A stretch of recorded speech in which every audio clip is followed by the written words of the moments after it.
ಮಕ್ಕಳಿಗೆ ಏನಾಗುತ್ತೆ, ಈ ವಯಸ್ಸಲ್ಲಿ ತಂದೆ ತಾಯಿ ವಿಲ್ಲನ್ ಅನ್ನಿಸ್ತಾರೆ ಏನಾರು ಹೇಳಿದ್ರೆ, ಗುರುಗಳು ಏನಾರು ಹೇಳಿದ್ರೆ ವಿಲ್ಲನ್ ಅನ್ನಿಸ್ತಾರೆ. ಒಂದು ಕುರಿಗಳ ಗುಂಪಿತ್ತಂತೆ, ಆ ಕುರಿಗಳ ಗುಂಪನ್ನ ಕಾಯುವಂತ 3-4 ನಾಯಿಗಳಿತ್ತಂತೆ. ಸೊ ಆ ಕುರಿ ಕಾಯೋನ್ ಏನ್ ಮಾಡಿದ್ದ, ಒಂದು ಬೇಲಿ ಹಾಕ್ಬಿಟ್ಟು ನಾಯಿಗಳನ್ನ ಬಿಟ್ಬಿಟ್ಟು ರಾತ್ರಿ ಮಲಗಿದ್ದ.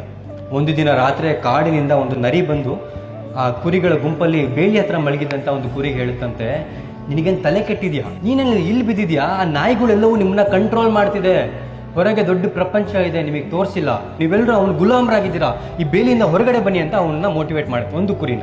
ಸೊ ಆ ಕುರಿ ಏನ್ ಮಾಡುತ್ತೆ, ಆ ಕುರಿಗಳ ಗುಂಪಿಗೆಲ್ಲ ಹೇಳುತ್ತೆ, ಈ ನಾಯಿಗಳು ನಿಜವಾಗ್ಲೂ ನಮ್ಮನ್ನ ಕಂಟ್ರೋಲ್ ಮಾಡ್ತಿದೆ, ನಾವೆಲ್ಲ ಹೊರಗಡೆ ಹೋಗ್ಬೇಕಾದ್ರೆ ಒಳಗಡೆ ಓಡಿಸ್ಕೊ ಬಂದ್ಬಿಡುತ್ತೆ, ನಾವು ಪ್ರಪಂಚ ನೋಡೋಣ, ಆ ನರಿ ನಮ್ಮನ್ನ ಕಾಡ್ ತೋರಿಸುತ್ತಂತೆ, ಬನ್ನಿ ಅಂತ ಹೇಳಿ ನಾಯಿಗಳನ್ನ ಧಿಕ್ಕರಿಸಿ ಬೇಲಿಂದ ಹೊರಗಡೆ ಬರುತ್ತೆ.